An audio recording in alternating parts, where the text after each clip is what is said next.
guys, and welcome to another episode of Spilling Ink. We are the talk show that takes you behind the book to meet the authors and professionals in the publishing industry.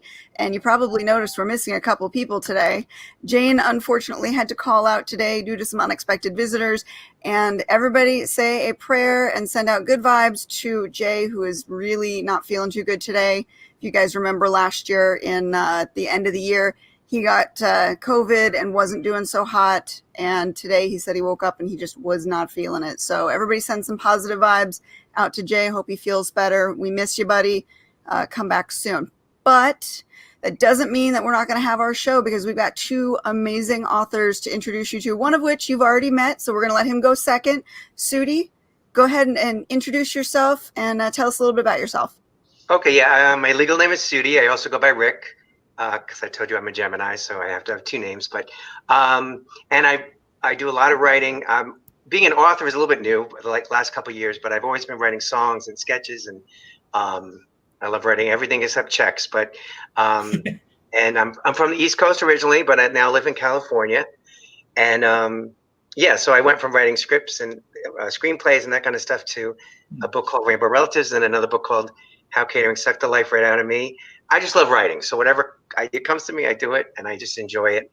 And so this kind of program is fun to be on and stuff. And thank you for having me on here. We're going to have to talk about these books. They sound amazing. But let's go ahead and say hi to our other guest, WJR Parks. You are a returning guest. How are we doing? Doing all right. I'm glad to be back. Yeah, I actually go by WJR Parks for my author stuff. I know everybody always asks me what name do I go by, but you can also call me William. And yeah, about the same thing. I love writing. I mainly dabble in dark fantasy and urban fantasy. Yeah, there we go. So you can see my current titles. And yeah, I've been doing it for about 15 years on and off. And hopefully I can get some more titles out this year. And if everything goes pretty normal, getting back to writing again. Writing. It's always a good thing to stay busy. Anything on the horizon right now? I have, I'm writing with my co-author. We just got one novella out right now with my co-author, Janelle Corberly. And we're actually writing another one that we're going to use actually as a free book that we intend to use for I guess Facebook and book funnels in order to try to I guess increase our mail because we don't have I guess starting authors is the hardest thing for me to get is grow my email newsletter. So we're going to try to do an actual full-fledged novel and create Leonette's series in order to hopefully gather some interest and we can gain some fans and start dabbling in newsletters since I don't have very much experience in it besides, regular business. Oh, well, that's something we can talk about here. But before we continue, we got to pay homage to our sponsors. So here's a word from Joe with GoIndy Now. Hello, everybody. I am Joe Compton, and welcome to our channel, GoIndy Now. This is the place that celebrates indie artists and indie art, and we do so by producing several shows that either air on daily, weekly, monthly, or seasonal scheduling. And within those shows, we aim to educate and entertain you. If you're an indie artist who's trying to figure out how to do this, this is the place you need to be. If you're an indie artist who's looking to promote and doesn't have any avenues and is tired of the grind, this is the place to be. Because remember, it's always time to go indie now.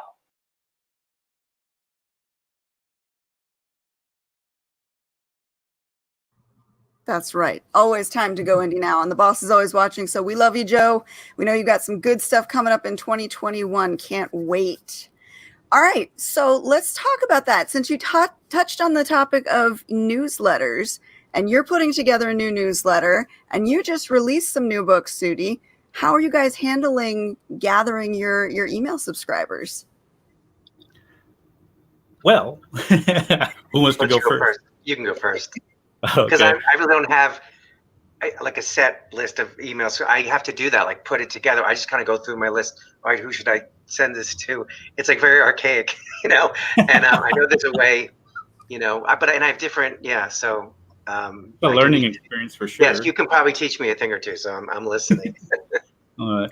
One second, I'm trying to keep from my computer these updates. Oh my gosh. Oh no. All right. Well, how about this? I'll throw something out there, and I've mentioned this service many, many times because as my capacity as a publishing consultant, a lot of times I get the question after the book's published, okay, how do I go about marketing now that I don't have a budget because I spent all my money putting the books together?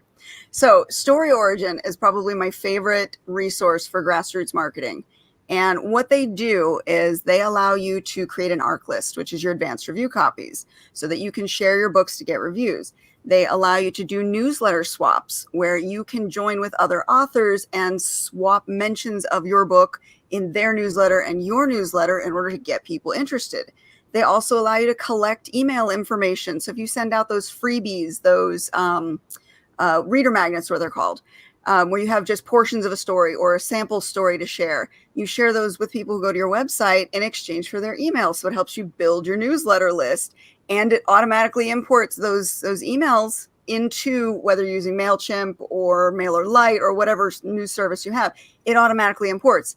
And the best part is it's all free.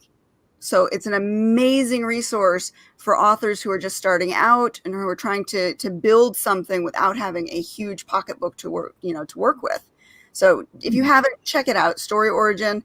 It is a wonderful resource. I use it all the time. In fact, I'm sending a newsletter out today because I'm part of a newsletter swap through the Story Origin. Huh. Yeah, I've heard of Story Origin before. The one that I went through, which is a paid subscription, is actually BookFunnel. Yep, And, they're very similar. Yeah, it's very, I guess, similar to Story Origin, I would assume, because I haven't checked it out, but I know BookFunnel was one of the main ones that one of the authors on Instagram had suggested to me, and I was like, I never heard of it. It's like, yeah, just follow my link. I'll let you know what to do. And I went in there, and she said, yeah, as long as you get into the promo, other authors will go into the promo, and everybody shares it to their social media and their own newsletters. That way, all their readers will see the books that you put in, and then everybody that you have sees the author's books. And that's actually, we were talking earlier about the different services I ended up going and spending money on in order to make a list of what works and doesn't work. That's actually one of the services that I put a big check mark on that actually works, and that actually helped. And I think the first time around, I actually got 60 subscribers to the newsletter. So yeah, it can build you pretty quickly. And just like you said, BookFunnel, Prolific Works is another one. Story Origin, they're all in that same vein of allowing you to build your newsletter, to swap with other authors, to get your book out in front of other people. They all have different costs. And obviously, you got to go with what's going to work for you. But I always suggest Story Origin because it's a free starter. And that, for a lot for authors, is a great baseline to begin with. I love that F word, free. Yes, we all do. That's one F word we love right there. Yeah. And let's be honest, putting a book together is not cheap. So a lot of times that's an afterthought for people. And they're like, I just spent my budget on building the book. Crap, what do I do now? Yeah, and that's... Oh, go ahead. Sorry. I'm sorry. Yeah, well, it's funny because the second book, the catering book, I self-published. The first one I actually got to publish and everything. And so I didn't realize when I self-published all this stuff, how much everything costs. That's when I realized, the editing and the cover and where the publisher, well, that's why they keep all the money too. But, it's like, yeah, it's a lot, so. Yeah, and then you're absolutely right. That is why the publishers only give you a percentage of your sales, because they're covering their cost. Yeah. So, yeah. Now, which one did you say was self-published and which one was traditional? Rainbow Relatives was published by Skyhorse Publishing. Okay. That was the first one. A couple of years ago that came out. And then the new one, How Catering Sucked the Life Right Out of Me, I self-published that one. I had so much time in the pandemic to write, so I said, because it started out as just for fun, as a joke, therapeutic. But it was coming out pretty good. So I'm like, all right, let me finish it. And then I'm like, I want to get this out. People need a laugh. So, it sometimes takes 2 years to get, go to the literary agent and the publisher and then they take another 6 months. And that, so I just said, so now I've done both, which is good. I can kind of compare, Okay, let me hear a little bit about this book, because the title alone just it begs you to open it up and read it, because it sounds like there's a lot of fun stories in there. There are. I mean, I did like at least 25 years of catering, because most actors, I think you said you did some acting and stuff too, but it's a great side job or survival job. It's the flexibility. That's another word, F word. That's really good.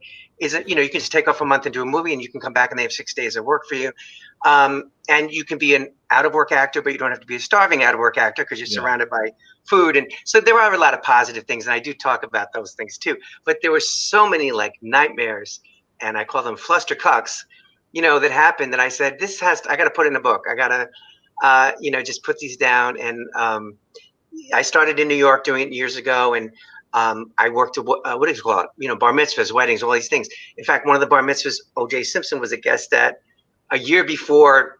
There he is in the Bronco chase on TV. So, and I had his table, and he was very nice and pleasant, and people getting their picture taken with him and stuff. So yeah, a lot of cool events like that I worked in. But then there was just some real nightmares. Like one of them wasn't a nightmare, but like in California, we worked a birthday party for 3-year-old twins that cost $5 million.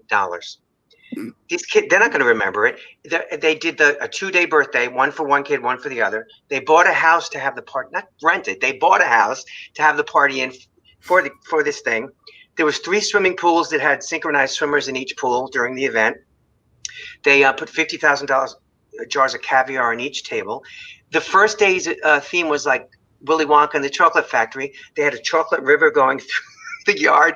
They hired little people for the Oompa Loompas, who I think they hired the next day for the 7 dwarfs. It was that theme was Snow White for the next day for the other kid. I only worked the one day, but it was just insane. I'm like, they could have funded 3 of my scripts for what they paid for, Wow. So there's a lot of fun things I talk about in it. There's a lot of we work a lot of celebrity events where we see a lot of, and that's kind of cool. But yeah, I mean, there's just, I think even if someone's never done catering, they'll get a little bit of an inside peek at what goes on. And then people who have done it they're laughing. They're like, oh my God, I remember this, or yeah, that's so true and stuff.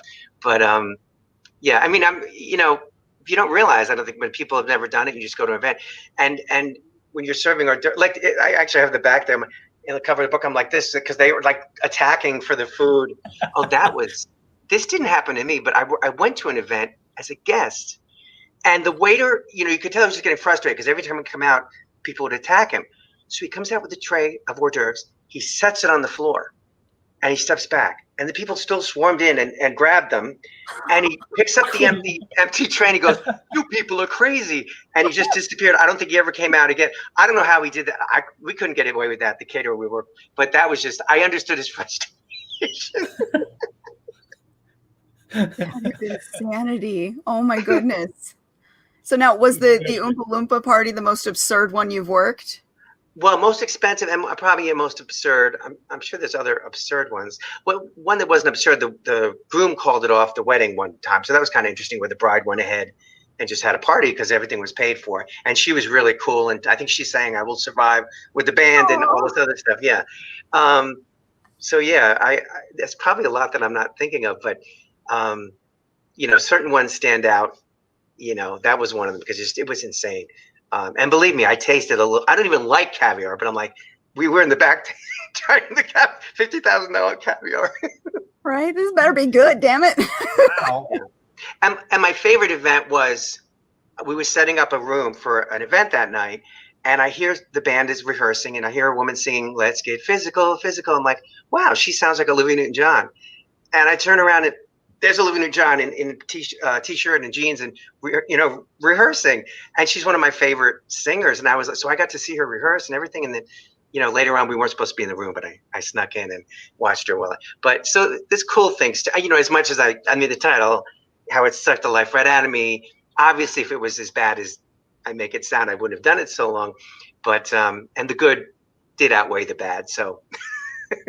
Now, is there an overall message in this, or is it just a collection of funny stories just to give everyone some entertainment? Mostly entertainment and stuff, but there are some things like if someone really doesn't like their job, and we had some bosses and management that were horrible.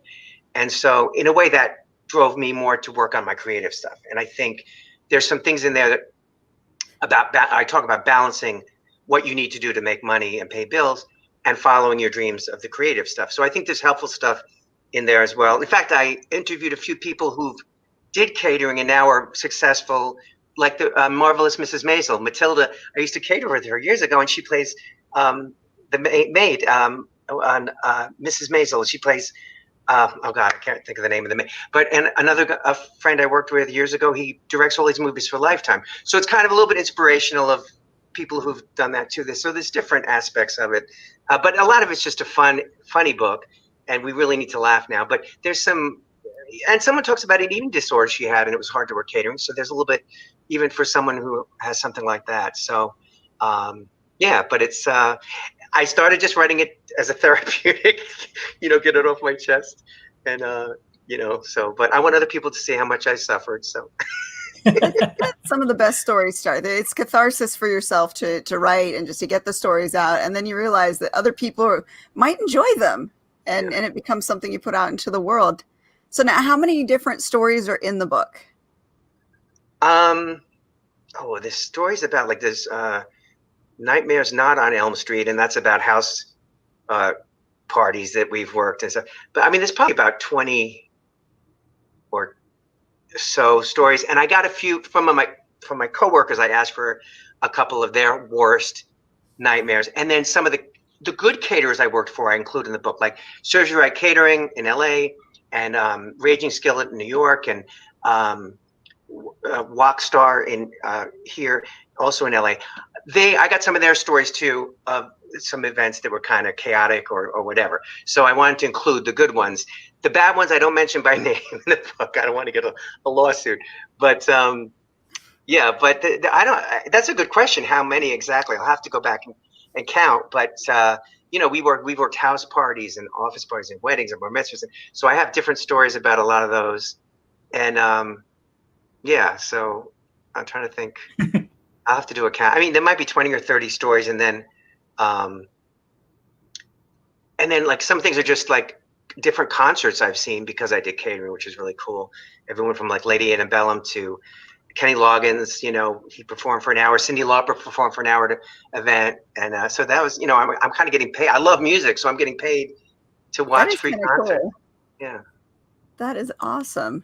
Now, which events did you prefer? Did you prefer the big, audacious, like, the Oompa Loompa party, or the smaller, more intimate events?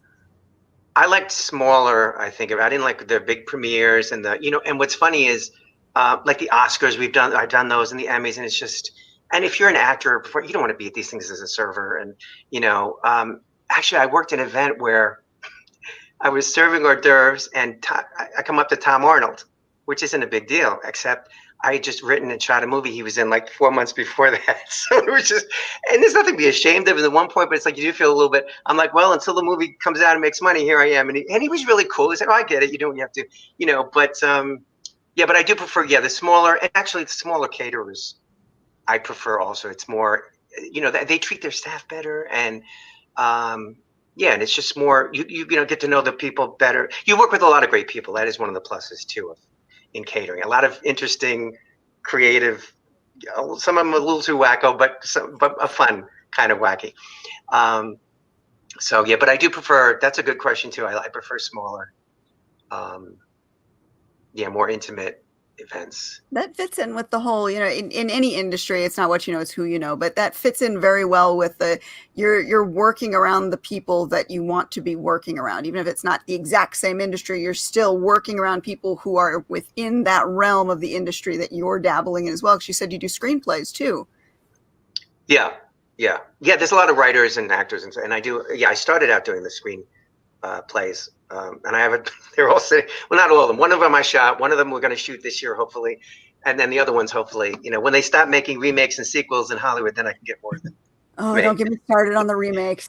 They're doing Godzilla versus King Kong now, I heard. So yeah. I saw that already like 40 years ago. I don't understand the need to remake everything. It's driving me crazy when there is a wealth of other stuff out there. Yeah. I mean, you've got indies who would sell their soul for someone to make their book into a movie. and they're still making remakes of stuff that have been made over and over and over again. It's like, oh, come on, give me some new stuff. Yeah. Oh, but that's an argument for another day. Yeah, they keep regurgitating everything and like, what is this? But that's pretty cool that that's how you do I guess that's what I started on. I had written novels and then I quit and went into screenplays, and I liked novel writing more, but like screenplays is like a boot camp of writing right there, because everything is so, you have to make it so I guess what do you call it, succinct, I guess. But you have to like you don't have like an entire 2 pages to explain what's happening in one scene. You have to do it in like 2 sentences or something. Yeah. Now that's a question that I've always wondered, because I've never tackled screenwriting. I've written quite a few novels and I'm used to that long form writing. Screenwriting is definitely a different beast, and it seems to me like it's more dialogue focused with stage directions, but that could just be oversimplifying it. I think when you do like theater, it's more dialogue focused in the sense that you have to make the dialogue and you can't repeat it. Screenplays, the way I knew when I was writing it, it has to actually be written in present tense, and you want it to be more with action words because it's more visual. You have to get the visualization in there with the action that's presently going on, because people are watching the movie and TV currently in present time. And it is dialogue based in a sense, but I guess it has to do a lot of also reading in between the sentences. When you do dialogue, you can't have it on the nose. Sometimes when you do theater, it's more on the nose, but that's because you have to have it and your voice has to be like loud enough to reach the people in the very back, since it's happening live.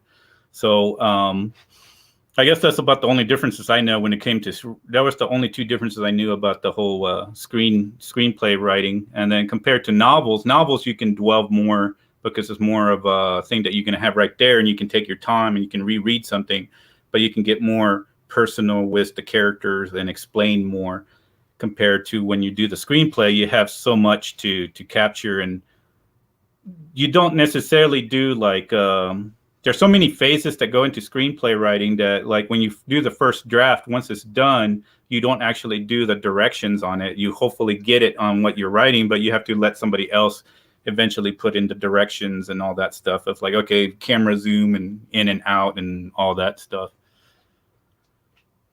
Someday I might tackle it, but it sounds a lot like, it's Greek to me. I understand the long form, but the subtleties that make it so different are still very foreign to me. Yeah, I don't usually try to write screenplays and novels at the same time, because the tenses really mess me up. Because if I write a screenplay and then try to write a novel, my brain has a hard time switching from one tense to the other when I'm going back to like past tense in a novel compared to like present tense for a screenplay. And I'm like, okay, no, I can only do one or the other. If I'm going to focus on screenplays, well, then I'll have to just focus that and make enough time to just write the screenplay without ever touching a novel. That's the only thing I have is a problem when I do that. I don't know if I could ever write a novel. My 2 books were nonfiction, and I'm working on a gift humor book for pet lovers. But I've never tried to write a novel. But the screenplays, and I think someone was asking, I don't know if they're asking you or me or both of us. I think I saw it say, how did you get into writing? He's directing it at both of you guys. Screenplays. So for me, just before I moved to California from New York, like 18 years ago, I had this idea for a movie, kind of like a Switching Places movie, but with gay and straight instead of any, but it ended up being, so they get their sexual orientation switched thanks to some Christmas magic 2 weeks before this macho homophobic guy's wedding. So now all of a sudden he's gay and the other guy's straight. So I had the idea for the movie. I moved out to LA and I took a screenwriting workshop, and I basically wrote it most of it during that workshop. And then it went through a lot of rewrites and all that. So that, I never thought I would write a whole screenplay, or, like I said, I wrote songs, I wrote some sketches, which might be 3 or 4 pages, but I didn't, so I wrote that one. And then I just had other ideas for stories. So I just started writing and I read books on screenwriting. I had other people read my scripts. I wrote with other people. So I kind of learned, that's how I kind of got into it. I love doing it too, and I don't know if I could write a novel. I never tried it, but it seems harder to me to write a novel than a screenplay.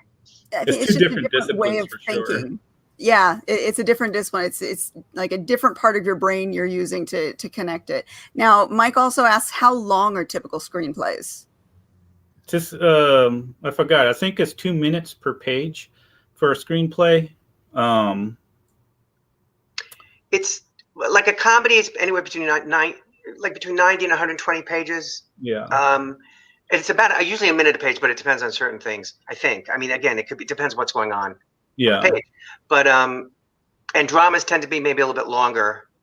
But you don't want it to be. I mean, unless it's a Kevin Costner movie, like we were talking about, this 3-hour movie. But dramas you can get it's usually long. But a comedy, 90 at least minimum, and then maybe 120 maximum. If you go over that or under that, it'll probably be hard to get people to read it. Well, it's hard to get people to read it anyway. But yeah.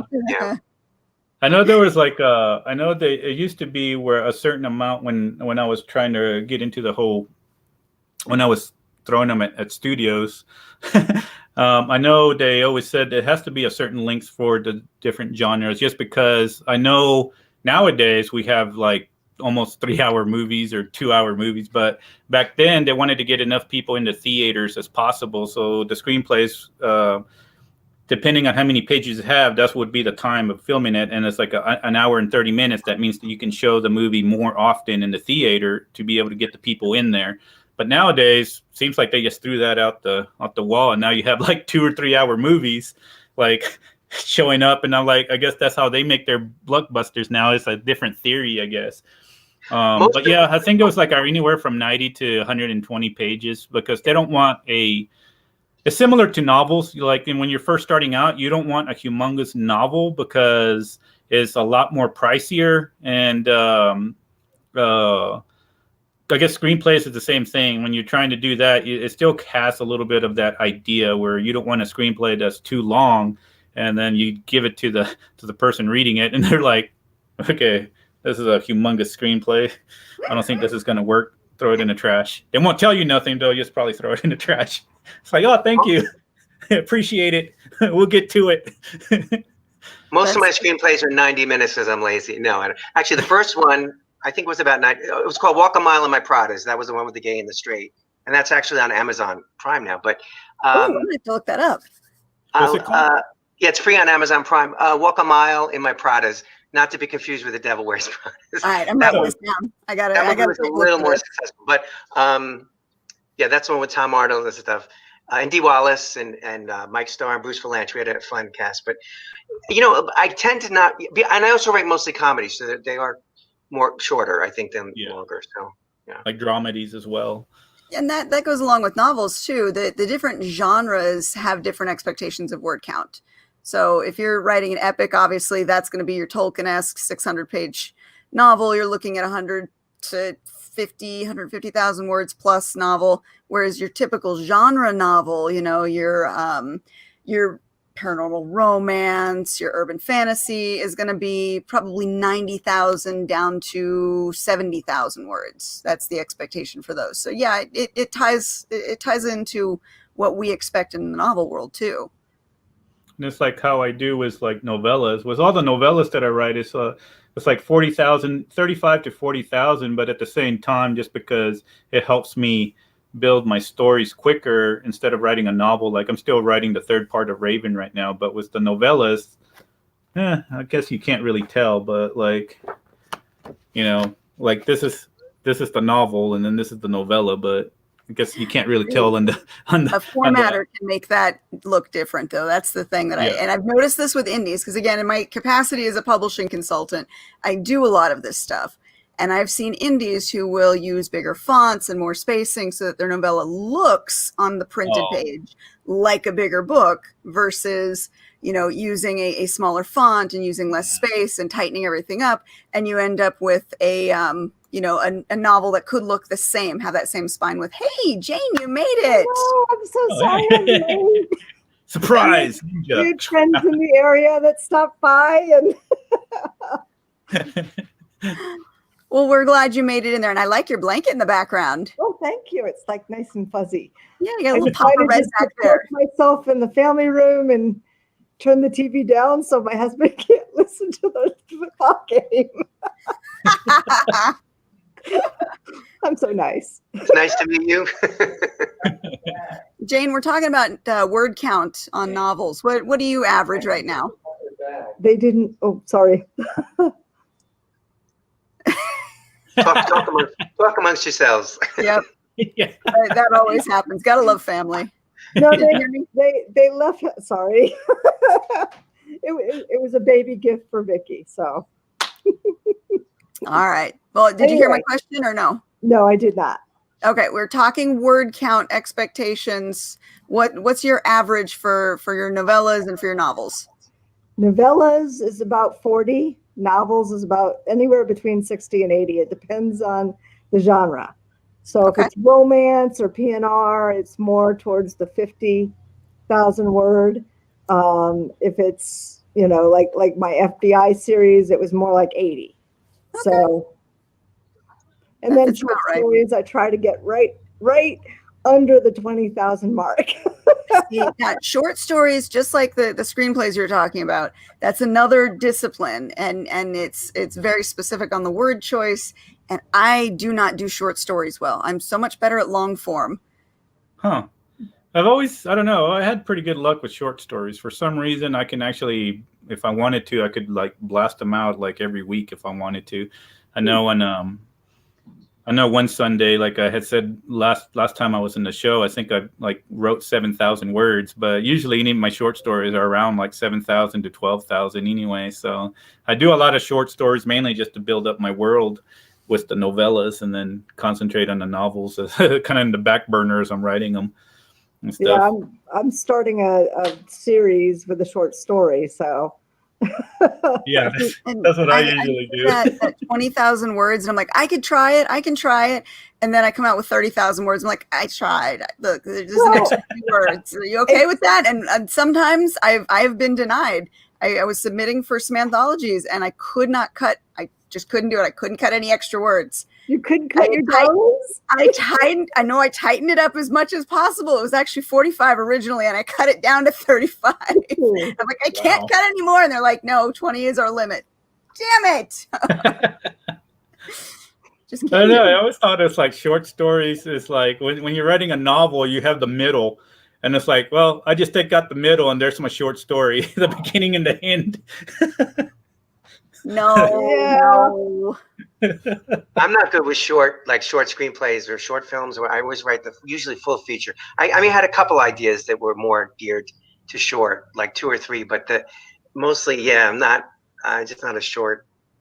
Yeah, screenplays is a little different for me. I can't do like 30 minutes or anything like that for a screenplay. That's weird. I can do it for when I'm writing like a short story and stuff, but like when it comes to screenplays, I can't do it. I have to write a full feature.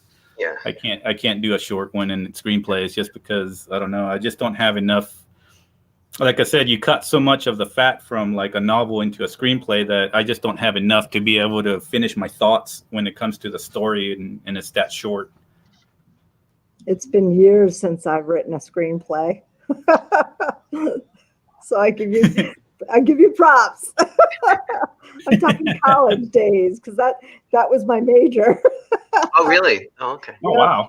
Communications, radio and television production. So how I ended in financial services and an author, God only knows. There was a winding path. There we go. Yep. We're back. It seems to work. We got another question here from Mike. Mike's asking a lot of great questions tonight. Yes. So are you marketing directly to production companies with your screenplays? Is that, I do. Well, sometimes I do, yeah. But sometimes to production companies. The Walk Among My Proudest film, we produced that ourselves. I have a family inspirational film that Jolie Fisher is going to direct that we're kind of seeing if other production companies want to come in. And then there's a thing called Ink Tip where they kind of connect writers with production companies. So I'm on that, and sometimes someone will request a script for that. So yeah, I mean, some I kind of like to produce myself if I can, and some, have someone else take it. Yeah, it's I an mean, indie because I that's what I did. I did some indie films and I recorded them all. The trailer for my book is actually the one that I recorded and stuff like that. If I do go back into screenplays, that's when I was living there in LA trying to get into acting. Somehow I wind up as the person that was always filming. So I was like, man, I want to be the actor. It's like, but you're the DP though. We need you to be the DP. So okay, well, I was the one filming them, and we did a couple of indies. So basically, we have a whole group of people. The way we do it is we have a whole group of people. They have the writers, and then the person who produces it, and then like me, I have my skill, which is filming, and then you have somebody else's whose skill might be directing it. And so we just come together as indie people, and then we make an indie film so we can get the production costs down. But in LA, it's just crazy because you better make sure nobody sees you filming with professional gear. Otherwise, you have to make a run for it.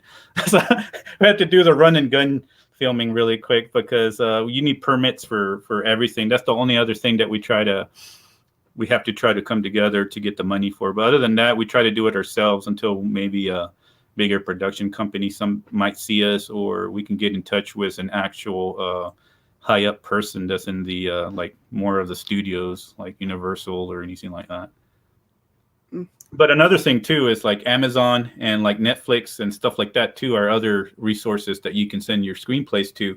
And sometimes like you can even get your ideas for books and maybe give them a sample off of that. And because they're always looking for ideas as well. I think I have a couple of my friends who are on Netflix that made their indie films. That's true. I've seen a lot of the streaming services really showcase and help get indie films some notice, which we didn't previously have anything like that. Like this, in the last 10 years, I want to say we've been able to get more spotlight on indie artistry just in general. Yeah, and I think the streaming services were pretty good in that sense because at least they actually do try to listen to some of the indies compared to the higher up studios who are like, well, all right, let me see. If they don't know your name, then you're like, you have to climb up or, like I said, do it yourself. And as far as we talked about earlier, the recycling of old ideas, it seems like the streaming services are the ones who are picking up books and trying to adapt them more so than the traditional studios. Yeah, they're more fresh. They're picking up fresh content instead of regurgitating the same old. Yeah, was it a Discovery of Witches? That All Souls trilogy just came out with season 2, which it looks beautifully done, and that came out of I want to say it came out of the UK. The Sky One channel, I think, did that one, book to movie or TV adaptation, and it's beautifully done. So hopefully we can see more of these studios picking up books because, like I said earlier, I know indies who will sell their souls to get a screen deal. Yeah. Well, that was the whole reason I had moved to LA in the first place. Since I was 8, I always wanted to be an actor and stuff. But it's weird how life takes me to a different aspect, puts me as the filmmaker instead, or the one behind the camera all the time. It's funny. I moved to LA to do acting, so I thought, and then like I said, I had the idea for that movie and wrote that, and then I realized I like writing a lot better than acting. So I do a little bit of acting, but my focus is on the writing. Yeah. But do you feel it's kind of strange. I don't know. It's Oh, I'm sorry. What? Do you feel you have more creative control with the writing opposed to the acting? I think so. I just feel I'm better at it. Like it comes easy. Like writing comes easy. Getting the stuff made is hard, but the ideas and I mean, I have so many things, but yeah. And if it's something, and I do, like in my movie that I wrote, I'm in the movie, but not like the lead or anything. I just play a nice role in it, but I don't write stuff for myself, to be in it. But if I was in it or if I was producing it, I have a lot more, control over a lot of things. And yeah, but I think I'm just naturally more a writer than actor. I guess it's weird because I guess like for me, that's what I wanted to do. But I was like, I'm such an introvert. And when I was younger, everybody like all my friends from my childhood know me. I was extremely shy. And it's strange that my brain was like, you should be an actor for like your main goal in life. I was like, okay, that's completely the opposite of how I act. That's different. You're having direction on how to act. You're being told, what to do, what to say, versus having to come up with it all on your own. Because the introvert doesn't like general small talk. They don't like having to figure out, okay, what am I supposed to say next? How am I keeping this conversation? They don't like being on camera. Well, I'm an extrovert. I don't like being on camera. When I was young, I had to break myself from it. And the only way I could do that is when I went to college, I forced myself to get into business. And when I was in business, you had to go in front of these CEOs if you're asking for seed money or anything like that. And they're like poker faced. They're like, okay, what are you doing here? What do you want from me? And all this stuff. And you have to explain it right there. And I'm like, okay. And then so I did that a lot of times so I can also interact with clients. But when I was young, I could not talk like how I'm talking right now. I was very quiet. I would freeze up and start stuttering. And when I did acting, I remember we went there and I was with my friends and stuff. And I would put like a little bit of vodka in my drink. So when we're relax. All my friends are probably watching right now. It's like, oh, that's how he did it. But like I would put some vodka in there and just take sips and stuff when we have to do like a scene and stuff. Okay, today, you're gonna act like this and you have to cry. And I'm like, I never cry. Why do you want me to cry? Okay, so we're gonna go back. We're gonna go back and think about something sad in your life, or we're gonna act this scene out today. It has to be a comedy. And I was like, man, it's interesting what you have to do to play all these characters, but I guess you're right. I guess if you have direction, you're playing a different character, so it puts a mask over your introvert self. I was very shy as a kid, and but the acting kind of took me. It helped. It made me less shy. It got me more. It took me out. And like in 9th grade, I played Danny Zuko in Grease, and like I felt like that was like a turning point of.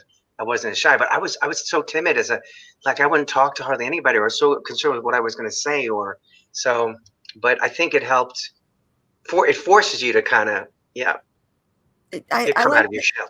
The mask analogy is very true because you're not yourself. You get to play somebody else, and they have their own life, and you're doing what they would do, not what you would do. So it's that stepping out of yourself. I think that makes it work a little bit. And the good thing is that you also have a perspective from coming from, like, with me coming from writing, you can kind of see both perspectives as far as like, this is how I imagine my character when I'm writing it. And when I see somebody playing him, it's like, oh, I can see how they can try to read and research and play out the character before the movie so they can get into the character's mind. And so I don't know. I guess it's a good thing being a writer, both a writer and an actor. And I did a little bit directing for the trailer, but I also enjoy, like, versus my photography and filming. Being a DP, I also enjoyed that too, because I had like a lot of control over more of the lighting and where people should stand and where we need to put lights. Because I mean, you can kind of see my lighting right now. I know, like, that's what I worked with all the lighting. So it's like, I don't know. I guess it's also part like how you going back to what you had said, a little bit of control from writing, but with control from directing or artistic directing. I think that's what makes indies is they love to have as much control as possible. Yeah. Hello. Control freak anonymous. Knock knock. You're not only an indie author, but you're also an indie publisher too. Yeah. Well, I mean, when I wanted in college, I wanted to be on air. And then I got in the radio studio and froze. So being able to talk on air here, is huge. And anytime I had the mic when I went out on news stories, when I worked at the television station, if I had to be on camera, I would be, stuttering and whatever. But if I, was behind the camera and had the microphone, I was, in control. So yeah, there's not, you don't got so many people watching you that are strangers, because even though you're shooting a movie and stuff, you don't see all those people, but at the same time, as soon as the camera like points at you, you're like, yeah. millions of people probably going to see this one of these days, maybe, or even thousands or whatever. But You hope. what You was I hope. supposed to say? Yes. Yes. So I decided being behind the camera would be better. And at one point in time, like Mike, he wanted to direct. His childhood goal was to direct. I wanted to write, direct, and produce. But and I got to do stuff like that for kids news early on when I was younger and just fresh out of college. So I was able to write, direct, and produce kids news spots for Fox in the local area here. So I got to do some of it. And then I just, went on for years not doing any creative things and then started writing. Yeah. Well, I think I don't know. I do feel comfortable with the writing aspect. I still wouldn't mind getting my, if I get back in shape and going back up to LA and getting back into acting. I've been trying to. I was supposed to last year, but then, the world happened. Yes. And so, so hopefully this year, it depends if the world starts calming down a little bit, maybe I can get back. But writing aspect, yeah, definitely for sure more, I guess, relaxing in certain aspects compared to being right in front on the spot with the camera and you forget your lines or something. You have like the God power in the writing. Yeah, exactly. And I guess I don't do a lot of directing over here. I do a lot of wedding videos, but it's so different from when you're directing like a movie or something. In the movie, you can tell where everybody needs to stand so you can get the perfect lighting on their face. Mm-hmm. When you do weddings, it's like, well, they're about to walk out in the sun, so I'm going to have to figure out how to switch the camera fast enough or just put it on auto or something. But, Right. yeah, compared to making movies, it was one, I loved it because, I don't know, it's just that artistic thing that when you see it on screen, you still have something that is artistic that you made out, depending on how you do the colors and the color grading, and it's nice. Writing is about the same way, so I don't know. All right. Last words on screenplays, and we'll move on. Anything else? No, I think so whoever asked the question, if they should just go ahead and do it. Like, if you were thinking writing one, just do it. Yeah. There you go, Mike. Just do it. So I know you're listening. I recommend Story. I forgot the author's name, but the book is called Story. That's one of the best books I've read on how to write screenplays and how to. It helps, and I think it transcends between screenplays and books as well. And I can't remember his name, but there was a book called Screenwriter's Bible I read that helped. Whoever asked that question about, how I got into screenwriting, I remember that was very helpful. Good. Okay. Anybody like Save the Cat? Because that's also the popular one. Yeah, I think I read that. That's a good one. Yeah, and there's one called Writing. I've glanced through Save the Cat. Yeah, but I haven't really gotten in depth into it. That's the one most people they immediately go, oh yeah, that's the one. Yeah. So. Yeah, I just need the technical. What'd you say? I just need the technical know-how or the memory of how to write it. Muscle memory. You can do it. Lost over in alcohol from my college days. So. All right. I want to move on because I've been dying to touch on your other book, Sudi, The Rainbow Relations. Tell me about that book and how that came about. Yeah. Rainbow Relatives, real world stories and advice on how to talk to kids about LGBTQ families and friends. And so it's a book for adults and speaking to kids on different topics. Everything from religion, because that's a big issue that comes up, which shouldn't be. That chapter is called Pray the Gay Bashers Away. I have a sense of humor with that one too. And like there's a chapter on when a parent turns out to be gay, and that chapter is called Daddy Left Mommy for Tommy. And there's a chapter on transgender kids, your father, well, she has something to tell you. So it's with a sense of humor, but they're serious, obviously bullying and things like that, serious subjects. But it's for adults speaking to kids, which the kids don't usually have the issues. It's the adults. And it's just a fun kind of book. I got a lot of stories from people in that one. I had the idea for that. I was talking to my sister in Delaware. This is years ago, and her kids were little. And I said, my nieces and nephews, and I said, do they know about my orientation? She's like, I think so. I'm not sure. I don't know how to talk about that. She goes, I wish there was a book on that. And I said, that's a good idea. I like to write. And that night I started writing how to tell the kids about Uncle Mary and Aunt Butch. And that it was too silly, but I wanted it to have a sense of humor and all that. So, and then I just started talking to people, getting their stories. And my other sister said there was someone named Leslie Ann Newman who had a book called Heather Has Two Mommies, a book for kids. And so I spoke with her and interviewed her, and she's in the book. And then I talked to Del Shores, who did a movie called Sordid Lives, and he raised two kids as a gay father. And just one thing would lead to another. I talked to people who have, two moms and two dad families. And yeah, so it took several years to kind of just write it, and just when I had time and interview people. I interviewed Shelley Wright, the country singer that came out, and so that was kind of a fun chapter, and Bruce Valanche, just for fun, their thoughts on different subjects. And yeah, things that shouldn't be issues, but there still are, especially with some older generation. Because there was one, I did a book signing in Huntington, Long Island. I'm from Long Island, so that was kind of fun to go back there and do that. This is pre-COVID. Now you can't go anywhere and do that kind of thing. But this older woman asked me something like, is it a choice, to be gay? And I said, no, you're kind of born that way. But she came up to get her book signed, and the reason she told me she asked that was her granddaughter, who was 15, had just come out as a lesbian, and the grandmother was having a hard time with it. So she, but there she was trying to understand it. So I thought that was great, her generation, just some people are very ahead of their times. They had no issues with it way back then. And, when I started writing the book, I said, and I got a literary agent, a publisher for that one. And he's like, I don't know, it seems like it might be too late for this. We don't even need this kind of book. This is like going back 5 or 6 years ago.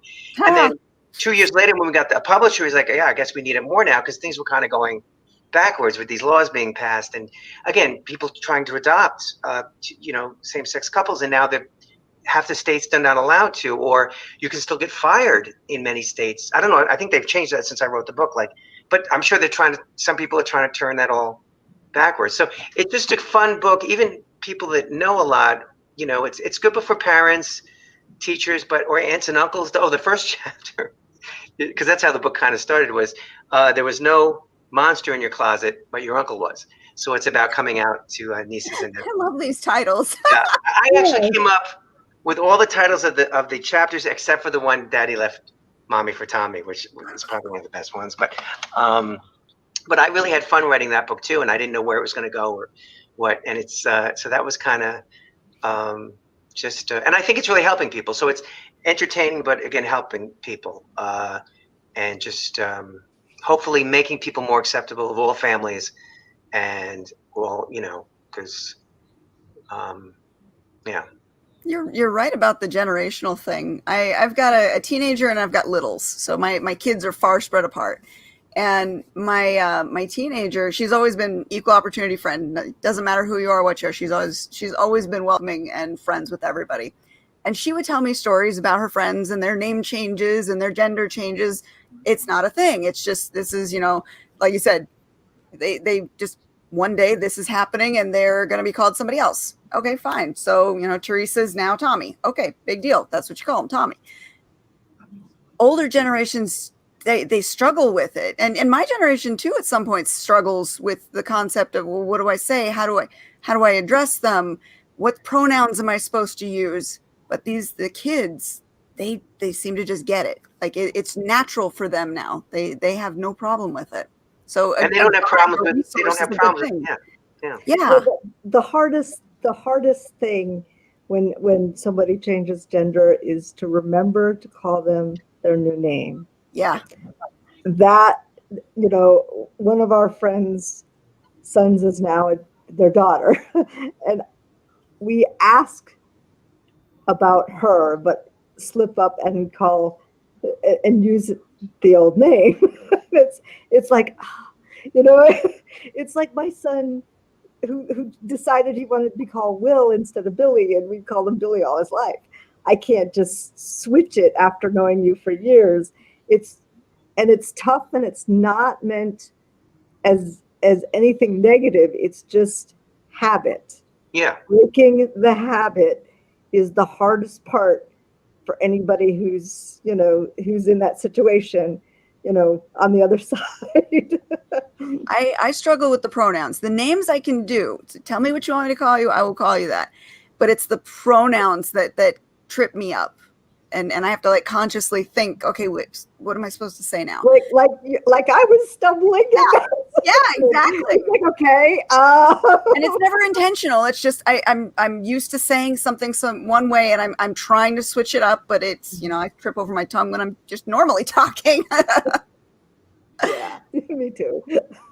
So I mean, it's not intentional, and it's certainly it's a tough thing to break habits anyway. So if you've been calling somebody, John for years, and now she's Jane, you're going to slip up and say, "How's John?" "Oh, no, how's Jane?" You know what, though? A lot of times you're recognizing, oh, sorry, I messed up is enough. Like that you don't get faulted for it because you're trying. Yeah. Senior moment. So I can blame it on that. Well, then what's my excuse? I don't know. Lack of sleep? Yes, insomnia moment. So, Okay. But yes, a guide, that is a brilliant idea. And I think delivering in a tongue-in-cheek manner, I love that. I love using comedy to help soften the blow of things that might be hard for people. Right. absolutely. Yeah, it's easier to get them to read something if they're going to, laugh or, it's lighthearted. Yeah, so. Yeah. And it really will strike the point home, too. Humor does that more than, being serious and trying to change somebody's thought process. Humor does it naturally. Mm-hmm. So it's to be on the happy side. My family doesn't think I'm funny, but the people buy my books. Well, you've probably got that thing, like my youngest son does this. He's going to be an entertainer when he gets older. He's going to be brilliant. He's got a career in voice work when he gets older. But he annoys the crap out of us because he's always doing strange voices and sounds. It's like, oh my God, Hunter, shut up. Yes, you're cute. Shut up. Other people will love it, and he will have a great career when he gets older in doing this. But where's the mute button?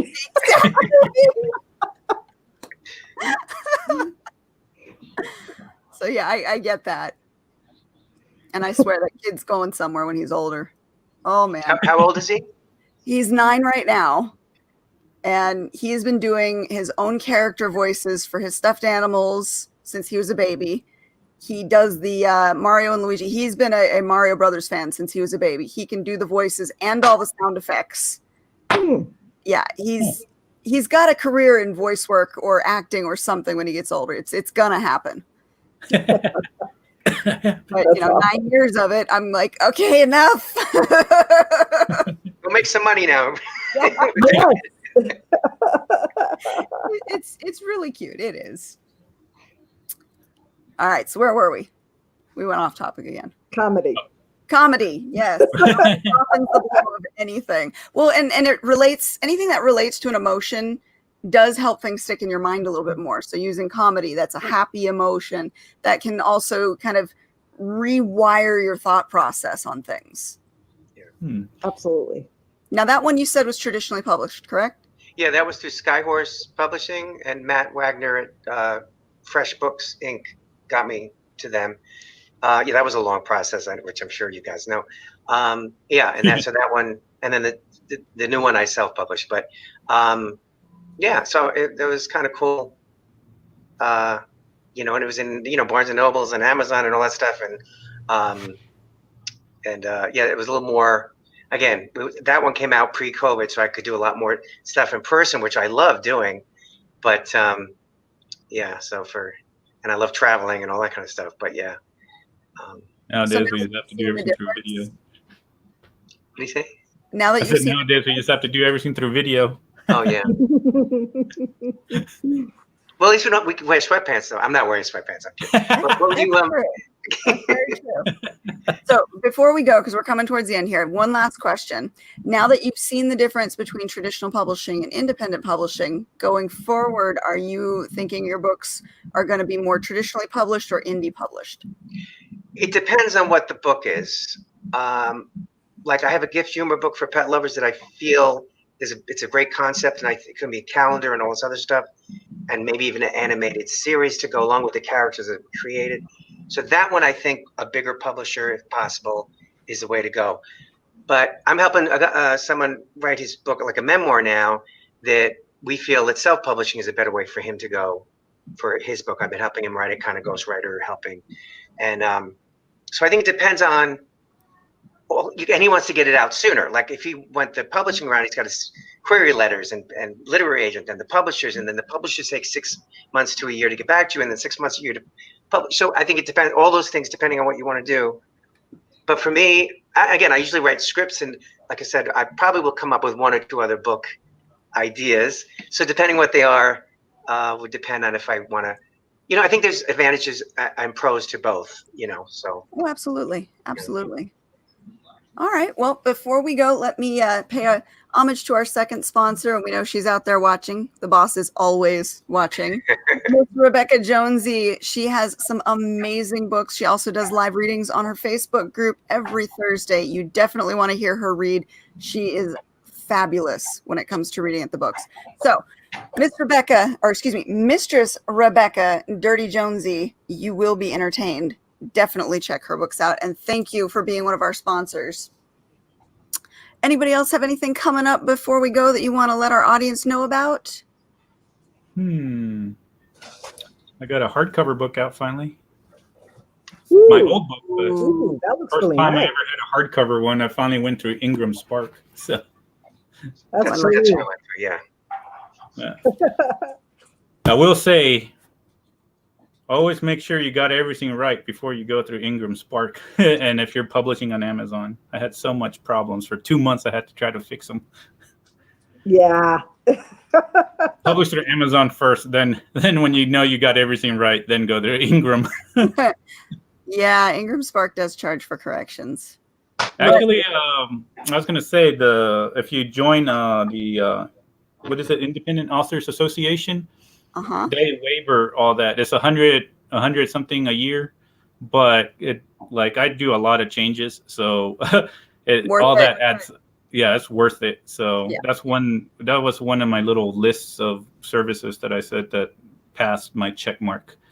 That one was a good one because Ingram Spark would be crazy. I would have spent over $200 something if I trying to fix everything between Amazon and Ingram if I hadn't done it. No, that's crazy. Yeah. All right, Jane, what you got coming up?